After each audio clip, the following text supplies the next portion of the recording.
দীপার কেসের তদন্ত করতে গিয়ে পুলিশ দেখে রুডি মরেনি, রুডি বেঁচে আছে। হ্যাঁ বন্ধুরা, অনুরাগের ছোঁয়া ধারাবাহিকে এই পর্বে আমরা এটাই দেখতে পাবো। এই জন্য ভিডিওটি না টেনে সম্পূর্ণ দেখুন।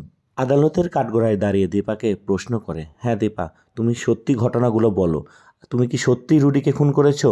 সূর্য এদিক থেকে বলে, দীপা, আমি জানি তুমি খুনটা করনি, খুনটা হয়তো রূপা করেছে, কারণ রূপার চেহারা বা রূপার সাথে খারাপ কিছু করতে চলেছিল, এই জন্য তুমি সত্যিটা বলো। দীপা মনে মনে ভাবে, না, আমি সত্যি কথা বললে সূর্য আমার দোষ নিজের ঘাড়ে তুলে নেবে, এই জন্য দীপা কিছু বলতে চায় না। এদিকে শুরু হয়ে যায় দীপার কেসের তদন্ত। একের পর এক সবাই দীপার দিকে আঙ্গুল তোলে এবং দীপাকে দোষ দিতে থাকে। দীপাকে প্রশ্ন করে, কেন আপনি রুডিকে মেরেছেন? এইদিকে আস্তে আস্তে সাক্ষী ডাকতে থাকে। সর্বপ্রথম সোনাকে কাঠগড়ায় ডাকে উকিল সাহেব। সোনা তখন এসে সাক্ষী দেয় এবং বলে, হ্যাঁ, এই মহিলাই আমার রুডিকে মেরেছে, কারণ রুডিকে কখনোই আমার মা সহ্য করতে পারতো না।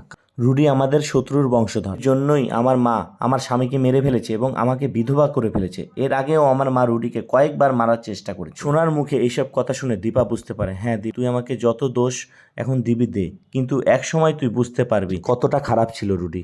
রুডি কি করতে চেয়েছিল রূপার সাথে, আমি বাধ্য হয়েছি এই কারণে রুডিকে মারার জন্য। আদালত যখন দীপার শাস্তি ঘোষণা করতে যায়, সেই মুহূর্তে রূপা চলে আসে এবং রূপা বলে, থামুন থামুন, আমার মা কোনো দোষ করেনি, এখানে সম্পূর্ণ দোষ আমি করেছি, আমার মা নির্দোষ, যা শাস্তি দেওয়ার আমাকে দিন। আমার মা আমাকে বাঁচানোর জন্য সব দোষ নিজের ঘাড়ে তুলে নিয়েছে। এই কথা শুনে লয়ার রূপাকে কাঠগড়া দাঁড়া করায় এবং প্রশ্ন করে যে ফুলদানি দিয়ে রুডিকে আঘাত করা হয়েছে সেটাতে তো তোমার মায়ের হাতের আঙ্গুলের ছাপ পাওয়া গেছে।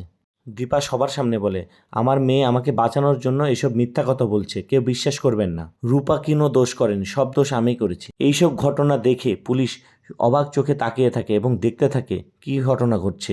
আসলে সত্যি ঘটনা আমাকে বের করতে হবে।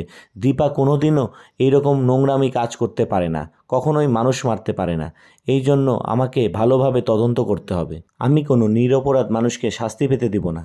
মহামান্য আদালত যখন দীপার এই কেসে আরেকটু সময় নেয়, তখন এই পুলিশ আবার ভালোভাবে তদন্ত শুরু করে দেয় এবং তদন্ত শুরু করার জন্য এবং জেরা করার জন্য সে কুন্তলার বাড়িতে যায়, কারণ জানে সে কুন্তলাকে ভালোভাবে জেরা করলে কোনো না কোনো রহস্য বা সত্য ঘটনা বেরিয়ে আসবে। কুন্তলাকে জেরা করার জন্য যখন পুলিশ অফিসার কুন্তলার বাড়িতে যায় এবং ভিতরে ঢোকে, তখন দেখে সে রুডি মরেনি, রুডি বেঁচে আছে। রুডিকে জীবিত দেখে পুলিশ অফিসার চমকে যায়। রুডি মারা যায় না, রুডি বেঁচেই থাকে এবং সে মায়ের বাড়িতে পালিয়ে থাকে। পুলিশ অফিসার কুন্তলার বাড়িতে ঢুকে রুডিকে জীবিত দেখে সব খেলা ধরে ফেলে এবং সব বুঝতে পারে।